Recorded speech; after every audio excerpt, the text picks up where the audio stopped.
Muy bien, buenos días a todos. Soy el profesor licenciado Ángel Aníbal Arena. Estoy disertando sobre el tema miscelánea de casos y hallazgos inusuales en radiología convencional, invitado por el capítulo de bioimágenes de Fardit, a quienes como siempre agradezco esta amable invitación, en la persona del colega y amigo licenciado Fabián Monforte, felicitándolos una vez más por este esfuerzo que espero sea del agrado de todos ustedes. Muy bien, como dice el título, esta es una colección de casos en largos años de trayectoria, en donde se ven cosas que para algunos pueden ser conocidas y para otros no, llamémosle inusuales. Hacemos las aclaraciones de rigor y pasamos ya sin demora al primer caso. Yo siempre lo presento a los alumnos y residentes como una novia bastante mala, tan mala que justamente no tenía corazón, ¿sí? Recuerdo que un residente en particular dijo que tenía agenesia cardíaca, pero claro, nadie puede vivir sin corazón. Bueno, un caso muy extraño porque el corazón, en vez de estar en el tórax, estaba en el abdomen, como pueden ver acá en este corte coronal de una TC con contraste, ¿sí? En este caso, entonces se trata de una ectopía cardíaca, o sea, corazón ectópico está fuera de su lugar habitual. Bastante inusual, por cierto. Vamos al segundo caso. Se trata de una dextrocardia, que no es una patología en sí, sino es una variante anatómica.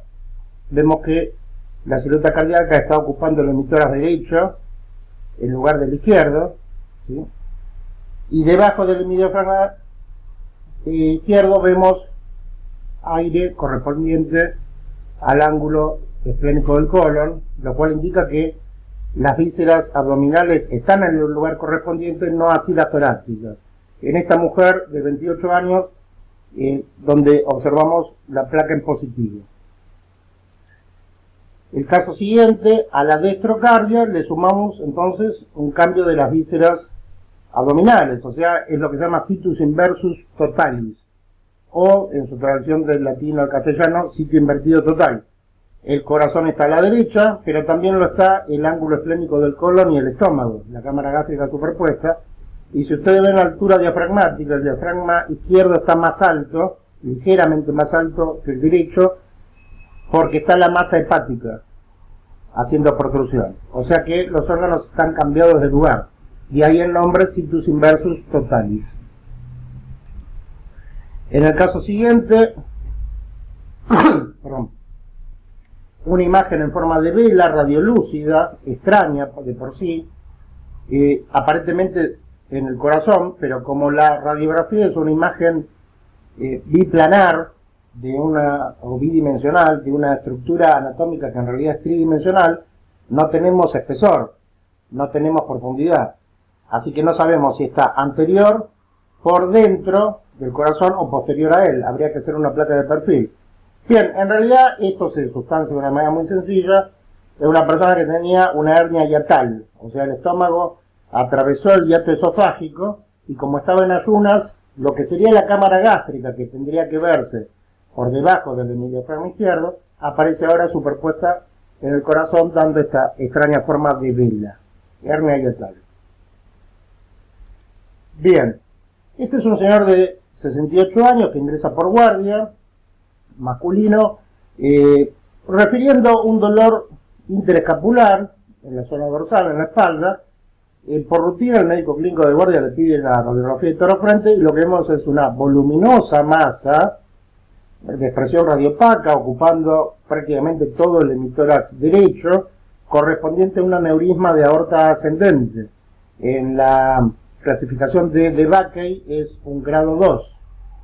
Llama la atención simplemente por el enorme tamaño y muchas veces la sintomatología es escasa o difusa, por ejemplo en este caso en donde el paciente solo refería un dolor en la espalda. Bien, el caso siguiente, comparamos siempre un lado con otro en una estructura más o menos simétrica como es el tórax y vemos la mama en el lado derecho de esta mujer de 55 años y su ausencia en el lado izquierdo. Esta mujer fue sometida a una cirugía que hoy prácticamente no se realiza o se realiza en muy escasos casos clínicos, que es la mastectomía radical. Entonces la ausencia de la mama me arroja un hemitórax hiperclaro en comparación con el derecho, más allá, más de lo que se puede ver en la base, en donde la superposición de la mama provoca la imagen subsiguiente, ¿sí? Que no la tengo por la mastectomía. Bien, en el siguiente caso estamos viendo una abuela de 78 años, un intento de suicidio que se arrojó desde un quinto piso en su vivienda, en zona de Buenos Aires, capital federal, pero cayó en un sobretecho que había unas bolsas de material de cemento que de alguna manera acolchonaron la caída y no falleció, tuvo esa suerte que esa amortiguación del impacto le favoreció la sobrevida, pero con fractura de tercio proximal de húmero, y si ustedes observan varias fracturas costales pequeñas, y vemos aire, con la típica imagen radiolúcida, el aire que ha penetrado en las capas musculares, en los planos musculares profundos, que es un enfisema subcutáneo, que es una señal indirecta de que hay fractura costal. Bien, este es un chico de 14 años que ingresa por guardia, con la madre refiere un acceso de tos, y que no cedía a ninguna de la medicación usual. La pediatra por rutina lo manda para una placa de toda la frente, la cual es informada como normal. Quisiera remarcar ese aspecto, y siempre nosotros insistimos con los alumnos de que vean las imágenes de la periferia hacia el centro. ¿Qué es la periferia? La parte más externa. Y además puedo comparar aquello que es simétrico. Por ejemplo, tengo dos clavículas, ¿sí? Tengo costillas de un lado y de otro, tengo un húmero derecho y tengo un húmero izquierdo. Y cuando veo el húmero izquierdo, hay una imagen radiolúcida de aspecto quístico, ¿sí? Que es un quiste óseo, que en general es más proclive para los varones, unilateral y miembro superior, y asintomático. O sea que en realidad esto se delata cuando hace una fractura patológica. ¿Por qué es una fractura patológica? Al levantar una bolsa de supermercado acompañando a la madre, por ejemplo. Ese solo levantamiento provoca que el hueso se fracture, algo realmente bastante liviano, no hace falta un trauma, por eso lo llamamos fractura patológico. Y si ustedes pueden ver, el hueso está sostenido por el periósteo. El resto es una imagen lacunar, que en la comparación surge a simple vista porque en el otro hueso no lo tengo. Así que vino por tos y se llevó un turno para cirugía traumatológica. Gran sorpresa. De no ser por la placa, por supuesto, jamás hubiera sospechado, porque, insisto, el cuadro es asintomático, hasta el momento que se produzca la fractura patológica, por supuesto. Siguiente caso, paciente de 32 años, trauma vehicular, en la vía pública, como conductor de auto, sin el cinturón de seguridad puesto, provoca un impacto de la zona torácica contra el volante del vehículo, y lo que vemos acá es ausencia de la trama pulmonar, lo cual puedo cotejar con el lado contralateral que sí está presente, y el paciente en bipedestación me hace un nivel hidroaéreo, significa que la imagen radiopaca de abajo solo puede ser líquido, y arriba es radiolúcida, así que solo puede ser aire, pero no tengo trama pulmonar, o sea que es un neumotórax. Pero como abajo seguramente este líquido ha de ser sangre, porque sabemos el origen traumático del paciente, entonces lo que tengo es un hemoneumotórax. Sangre, hemo, neumotórax, aire en el tórax. ¿Dónde está el pulmón? El pulmón se ha colapsado formando un muñón que se pega contra el mediastino. Bien. Siguiente caso que vemos acá, en esta mujer de 27 años, por lo demás asintomática. Debería decir mejor que no vemos acá. Bueno, lo que no vemos claramente son las clavículas, ¿sí? Un caso congénito de agenesia de clavícula. Repasemos el término, el prefijo a significa negación, negativo, agenesia, agénesis, o sea, nunca se originó, nació sin ambas clavículas. Esta paciente simplemente lo que notaba que tenía una gran elongación en los movimientos de los miembros superiores, que se explica justamente por la ausencia de clavículas, ¿no? Por lo demás, sana. Bien, seguimos adelante. Una placa de toda la frente de un paciente, un chequeo laboral, que presenta, según el informe médico realizado, una imagen de expresión radiopaca, circular, de bordes más o menos netos definidos, ¿sí?, que ocupa espacio en la cercanía o en la vecindad del hemidiafragma derecho. Probable sospecha tumoral. Pero resulta de que hay una imagen similar del otro lado. Cuando se vuelve a citar al paciente para entonces pedirle un perfil, lógicamente, no vemos absolutamente nada. ¿Por qué? Porque esta es la sombra de los pezones, que en personas morochas se remarca mucho más que en personas de piel clara, ¿sí? Desde ya que la simetría, la ocupación bilateral, da que pensar, es sospechosa de que sea algo maligno, tan igual, tan simétrico, y la respuesta es muy clara, que son los pezones que se pueden ver acá un poco del perfil, y que por supuesto en la parte pulmonar no hay nada que esté ocupando el espacio. Bien, nos vamos un poquito con cráneo, ¿sí? Esto es un neumoencéfalo, aire en el encéfalo, si ustedes ven incluso en el frente y en el perfil me está haciendo un nivel hidroaéreo. La entrada de aire al encéfalo en general no produce nada mortal, ¿sí?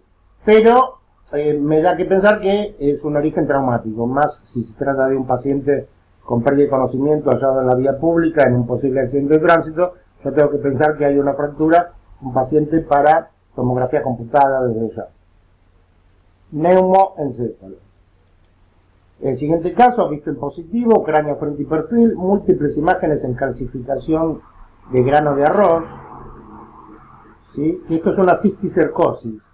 La cisticercosis es una enfermedad parasitaria del cisticerco, ¿sí?, que proviene de la ingesta de comida de cerdo con poca cocción. O sea, el cerdo contaminado, cocinado con poca cocción, el parásito sobrevive, es ingerido en una comida y luego se afianza en el nuevo huésped, que es el ser humano en este caso.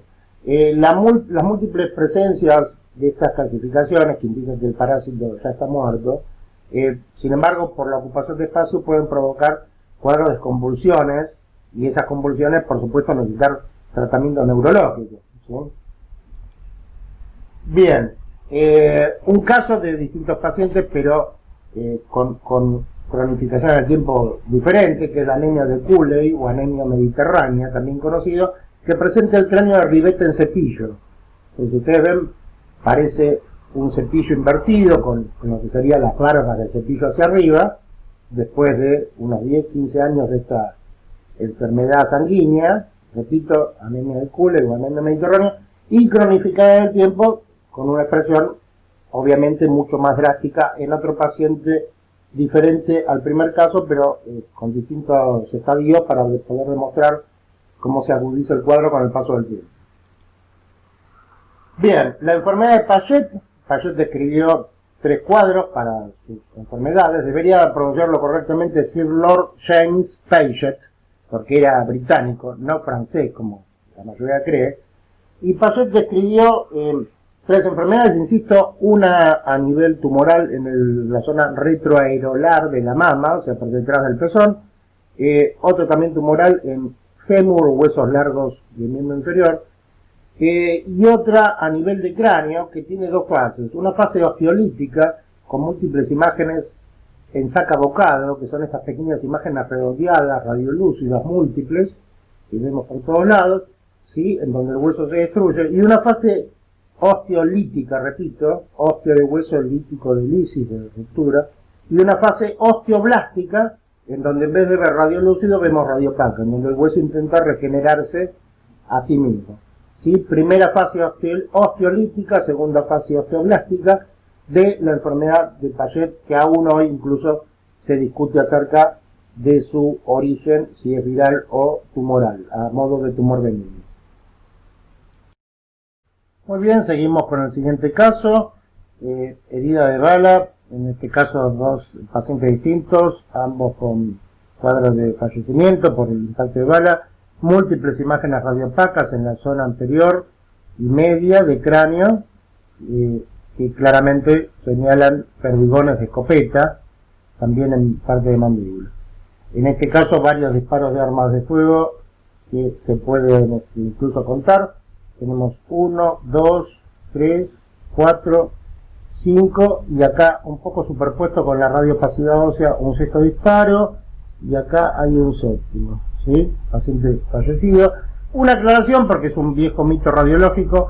El diagnóstico por imágenes, sea cual sea el método de exploración, no se puede confirmar o afirmar el calibre de un proyectil. Eso solamente lo hace el perito a través de la extracción quirúrgica, ya sea en una cirugía o en la autopsia forense, el perito en balística, no en el proyectil, porque muchas veces vemos colegas que dicen esto es un calibre 38, esto es un calibre 22, y eso no se puede afirmar porque todos sabemos que hay un agrandamiento de la imagen, hay un pequeño porcentaje de magnificación que distorsiona el tamaño real del proyectil, por lo tanto es muy aventurado señalar un calibre en una imagen, no se puede realizar.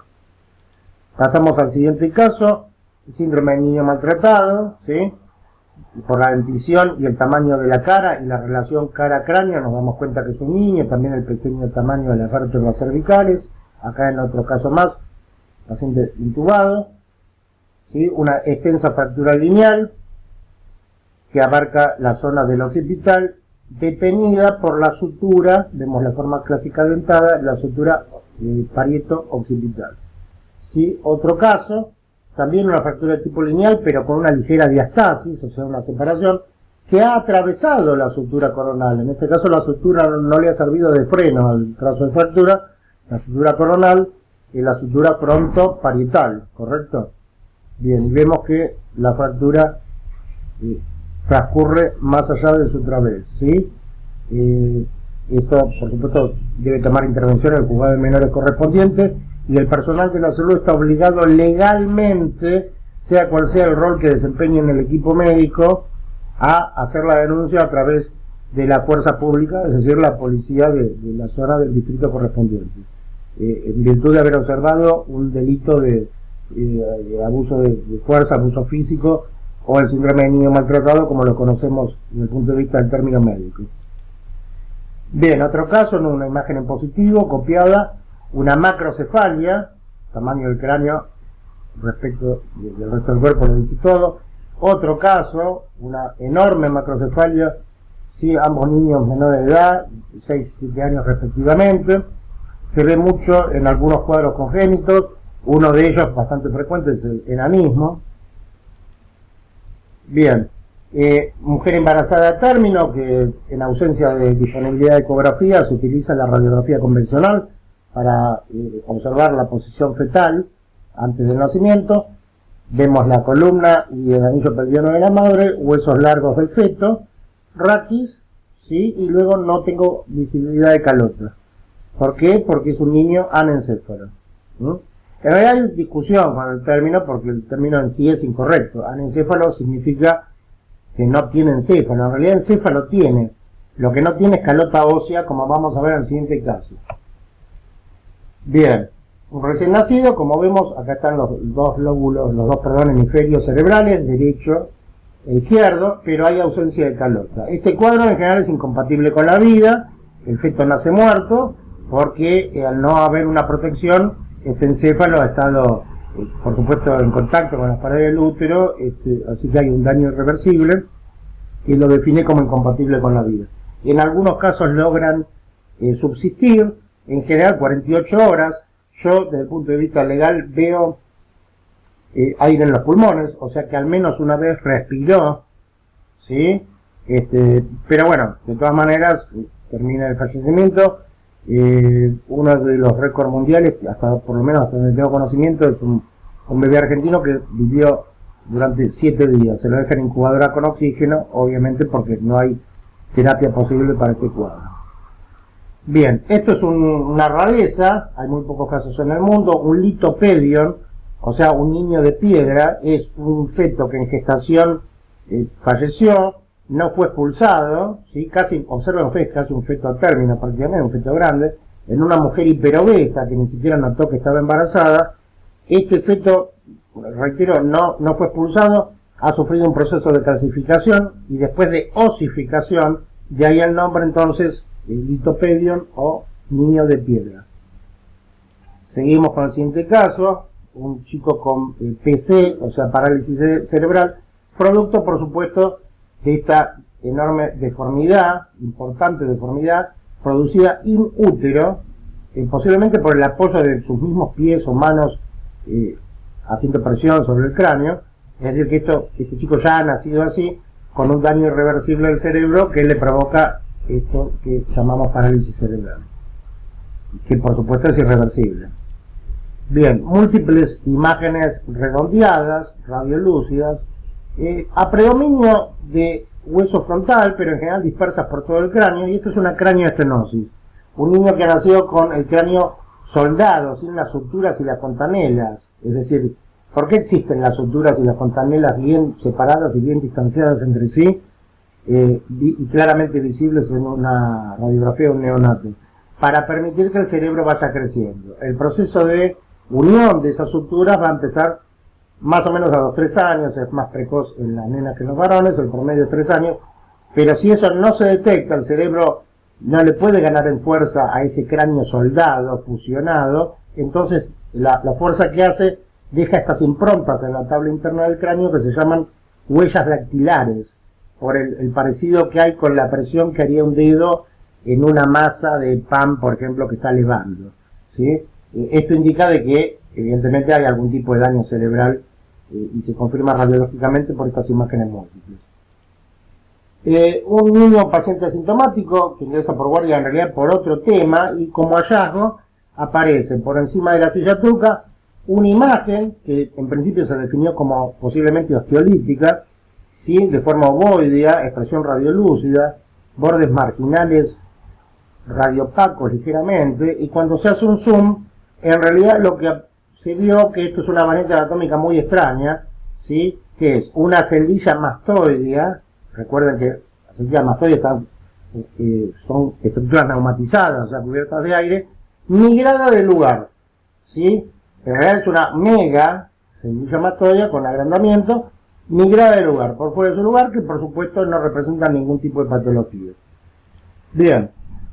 Esto es una obra de arte que ahora se hace mucho en TC, prácticamente se hace poco en radiología convencional, que es una José 3 abierta para ver el oído medio. Si ustedes pueden ver el cursor, vestíbulo, conducto semicircular superior, conducto semicircular externo, vestíbulo, en forma casi triangular y radiolúcida, aditus ad antrum, que en latín es una expresión que significa camino al antro, ¿sí? Y la caja timpánica. O sea, esta estructura ahora básicamente se estudia por TC mayormente, y lo que vemos lamentablemente es que en los institutos, en las facultades que se enseña la carrera de tecnólogo radiólogo, se ha dejado lamentablemente de enseñar la neuroradiología convencional, ¿no? Tengamos en cuenta también que no en todos lados hay TC, y que incluso habiendo TC, no todos los técnicos radiólogos poseen los conocimientos para estudiar por TC las estructuras del oído medio. Así que la neuroradiología convencional, al menos a mi entender, todavía sigue ocupando un papel importante, o debería ocupar un papel más importante del que tiene. Bien, estos son casos de reversografía, ¿sí? O para la escuela americana o la escuela italiana, el capo volta, o sea, cabeza para abajo, el niño invertido, sostenido, pero en vez de estar en bipedestación, está con la cabeza hacia abajo, y lo que vemos es un ano imperforado. O sea, el conducto anal está cerrado, se coloca una marca radiopaca, que acá se ve como un punto, pequeño punto redondeado, y acá como una pequeña barra que tiene un eje en el medio. Esa marca la ponemos para marcarle al cirujano donde está el esfínter anal, y vemos que el aire llega hasta un punto, lo mismo acá, y luego se detiene. ¿Por qué? Porque el conducto anal, insisto, está cerrado, de ahí el nombre ano imperforado, y hay que abrirlo y reconstruirlo quirúrgicamente para que el niño pueda expulsar los gases y la materia fecal en forma normal. Observen ustedes la gran dilatación de asas, producto justamente que no puede haber expulsión porque no hay un conducto por donde se expulse. Bien, otro caso de reversografía o técnica de capovolta para ver un síndrome de regresión caudal. Si ustedes observan, a partir de ya las primeras vértebras lumbares hay ausencia directamente de columna y por ende de médula, ¿sí? no vemos directamente la parte raquídea, y también cursa, si prestan atención, solo que acá el esfínter no está marcado, con ano imperforado. Muy bien, una gestación que da a luz una mujer primeriza de 24 años, muy joven, un feto bicéfalo, ¿sí? Muerto al nacimiento, observan los pulmones que no hay presencia de aire, o sea, no hay respiración, ¿sí? Y no solo bicéfalo, sino que también birraquídeo, pero un solo tronco, o sea, un solo tórax y abdomen, y un solo par de miembros superiores y de miembros inferiores, ¿sí? Nacido muerto. Siguiente caso, que también sorpresivo, vemos la placa de perfil del tercio distal de fémur, rodilla y pierna con tobillo, presencia de cartílago de crecimiento, no se entiende que es un niño, todo el mundo diría que es normal, y cuando nos vamos al frente, oh sorpresa, aparece un trazo de fractura de tipo oblicuo, completa, va de un periósteo a otro, ubicada en el tercio distal de la tibia, pero viendo el perfil nadie hubiera sospechado su presencia. De ahí la importancia de hacer más de una imagen, de obtener de forma protocolar el frente del perfil y de insistir, porque a veces lo que no aparece en una imagen va a aparecer en la otra. Caso siguiente, amputación quirúrgica de causas oncológicas en una mujer mayor de todo lo que es la cintura escapular y miembro superior derecho, ¿sí? Un raro caso quirúrgico. Siguiente, una mano frente, una persona joven, todavía vemos cartílago de crecimiento, polidactilia, muchos dedos. La polidactilia, el caso más común es la duplicación del quinto dedo, el dedo meñique. Esta es una polidactilia muy rara, que es duplicación del dedo mayor.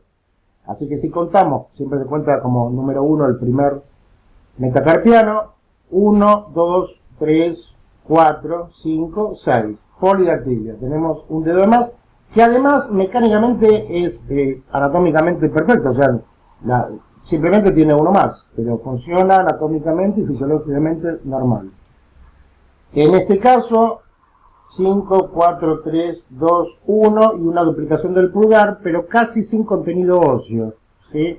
Estos chicos muchas veces ya de más grandes deciden operarse por el tema del bullying, el acoso en la escuela, en los centros sociales, en los gimnasios, porque bueno, se transforma en un agravio constante de burlas y objeto de ensañamiento de los compañeros, entonces deciden operarse por cuestiones estéticas más que por cuestiones funcionales, ¿sí?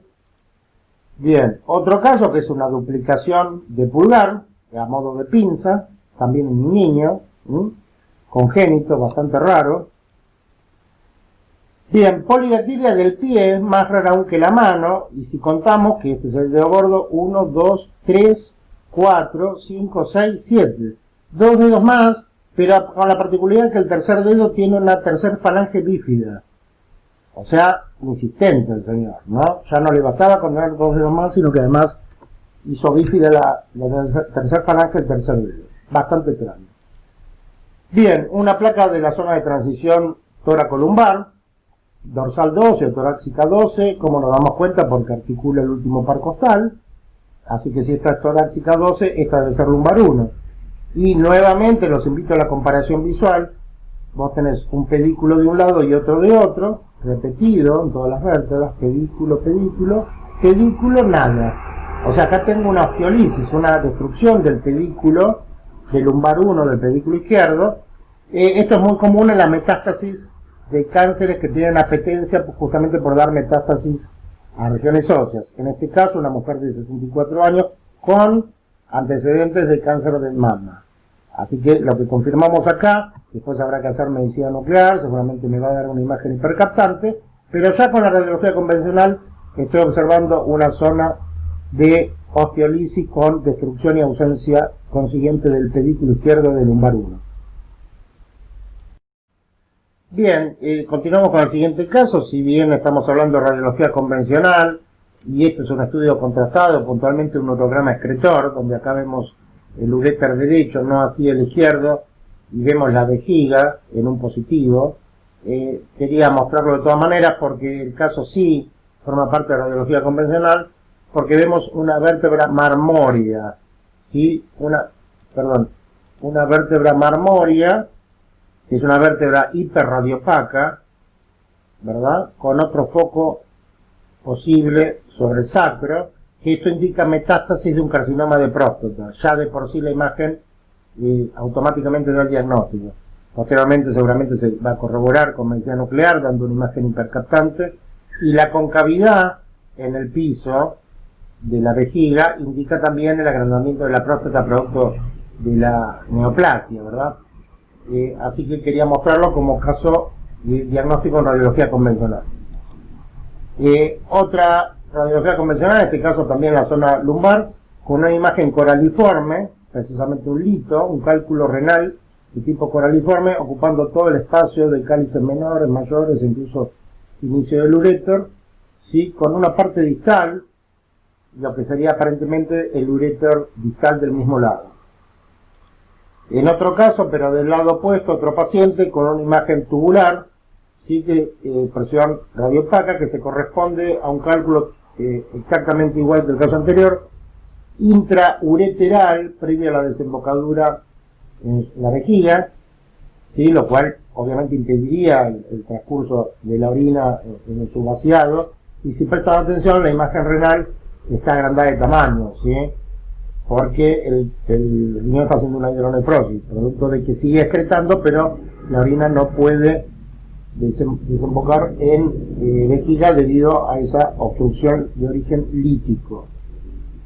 Bien, pasamos al siguiente caso, un caso bastante inusual también, una mujer de 39 años que consulta en ginecología para pedir que se le coloque un DIU, no se hace una ecografía de control, la mujer refiere que nunca se había sido colocado, cuando se coloca el DIU, cuando posteriormente se hace una radiografía de la zona por otros motivos, se encuentran que hay dos, así que va a ser bastante difícil embarazarse para esta paciente, ¿sí? Pero claramente el error es de la parte ginecológica de no corroborar con una ecografía convencional o intravaginal previa a la colocación. De haber sido así, se hubiera detectado que ya tenía uno. Otra imagen pélvica con una gran imagen de presión radiopaca, de densidad cálcica central, de forma ovoidea, con otra satélite a su lado superior izquierdo, que es la presencia de un fibroma, que es el tumor benigno más frecuente, la mujer entre 35 y 45 años aproximadamente, que en este caso, cronificado en el tiempo, se calcificó en sus paredes. Bien, radiología convencional de la zona pelviana, estamos sobre fémur, con prótesis peniana, ¿sí? Que se llena bombeando con un bombeador que se coloca quirúrgicamente dentro del escroto, que envía a través de estos conductos suero con medio de contraste, que sirve para hacerlo visible en la radiografía, a estas prótesis que están ubicadas en los cuerpos cavernosos, ¿sí? Esta cirugía ahora con la presencia del sildenafil, por supuesto que se ha dejado de usar bastante, sin embargo en algunos casos refractarios a la farmacología hay pacientes que optan por este tratamiento quirúrgico para combatir, por supuesto, el tema de la disfunción eréctil. Muy bien, marido celoso que llega a la casa sin previo aviso y encuentra asociado con el amante un disparo de arma de fuego en el pene. Vemos el proyectil acá, y el pene aumentó de tamaño por la lógica congestión producto de la hemorragia, ¿sí? Bien, las mulas que almacenan en su cuerpo la ingesta de una enorme cantidad de bolsas formadas con látex de condones o dedos de guante con contenido de cocaína. Su presencia puede ser descubierto por personal de control de aduanas, y recordemos un dato que la justicia, por lo menos para la República Argentina, toma la radiografía como suficiente prueba judicial. Por eso muchos puestos de la gendarmería, para nosotros, control fronterizo, tienen equipos de radiología con técnicos radiólogos matriculados a tal efecto.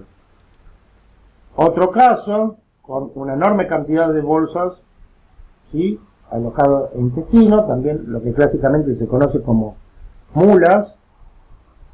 Seguimos con cuerpos extraños, la aspiración de un tornillo. En general los cuerpos extraños más bien se ingieren, la aspiración no es tan frecuente, y como la placa está penetrada podemos ver la tráquea, el punto de bifurcación que se denomina carina, el bronquiofuente derecho que está más verticalizado y el izquierdo ligeramente más horizontalizado, y vemos esta pieza metálica con forma característica que es un tornillo alojado en el bronquiofuente derecho en su inicio, que seguramente se va a extraer con un fibrobroncoscopio. Bien.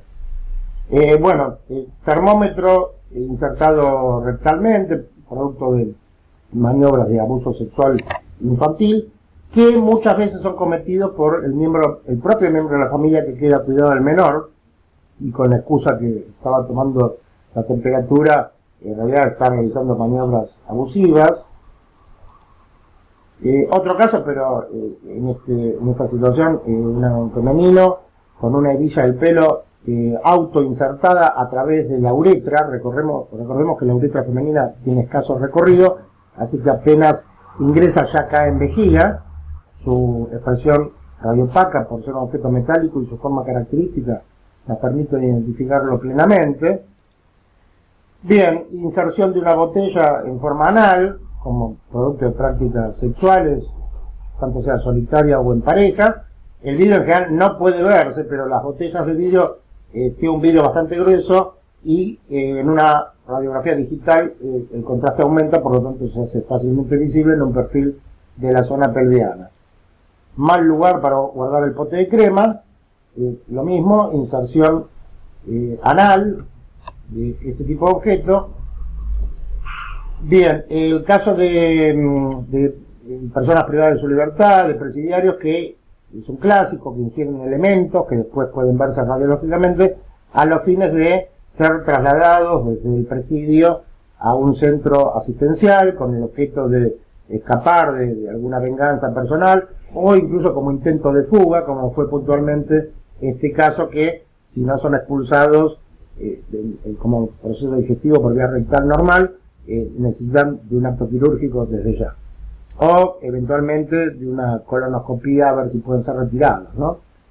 Bien, para finalizar, un caso en las clases les preguntamos a los estudiantes de tecnología radiológica, o incluso a los mismos médicos residentes de la especialidad, les pregunto en qué posición se encuentra el paciente, y como es un pie y tobillo perfil, me contestan claramente que el paciente está en decúbito lateral, y yo le digo que no, que el paciente está de cúbito dorsal, acostado mirando televisión, porque una vez más el ojo poco entrenado va al medio de la imagen y se queda prendido de estos elementos que son tutores quirúrgicos, estos elementos metálicos que están acá.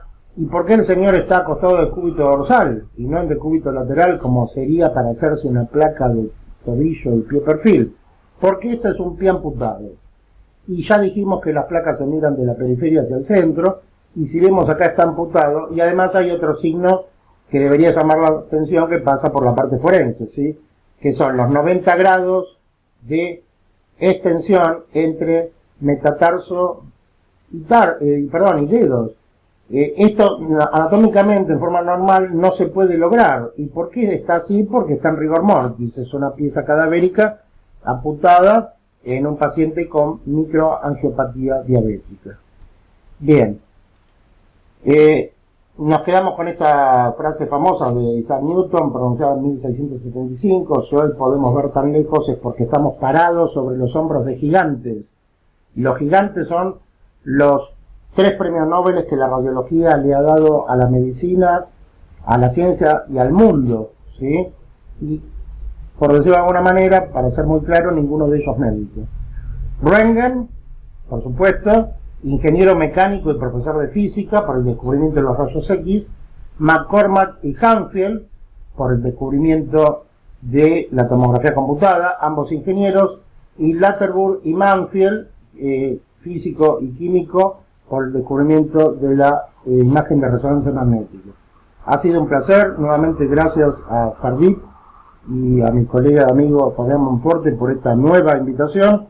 Un saludo a todos, les dejo mi correo electrónico por si desean comunicarse, y desde ya muchísimas gracias por su atención, amable como siempre.